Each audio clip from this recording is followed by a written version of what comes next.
3. Magandang araw po sa inyong lahat.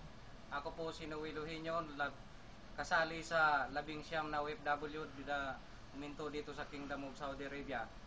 Nandito po kami sa Al Jouf, 1,600 kilometers po galing sa Riyadh.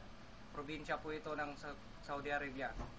Kami po ay nananawagan sa ahensya ng Pilipinas na kung sino man po ang maaaring tumulong sa amin na mapabilis ang aming pag-uwi sa Pilipinas dahil nilaltrato po kami ng aming amo sa pamamagitan ng panununtok, pananapak, panununtok ng baril. Yung iba nga kasama namin, pinaubad sa disyerto, gustong patayin. Hirap na po kami kaya napilitan po kami uminto sa trabaho. Ang hirap po ng dinaranas namin.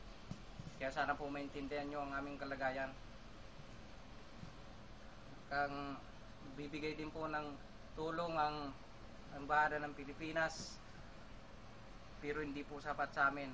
Ang mga kababayan namin dito sa Al Jouf nagbibigay din po ng tulong, pero hindi rin po sapat. Kaya po kami nananawagan na sana'y matulungan po kami. Hirap na po ang aming pamilya. Sana naman po talagang maunawaan nyo ang aming kalagayan. Nandito po kami ngayon sa samahan ng Sampilak sa pamumuno ng ating presidente na si Mila Lapos. Nagpapasalamat po kami na napunta po kami dito. Hirap po kami sa disyerto. Nandun po kami, wala pong ikama, walang lisensya, pero pinagtiisan po namin yon. Minto lang po kami sa trabaho namin dahil nambubugbog na po. Hirap na po talaga kami.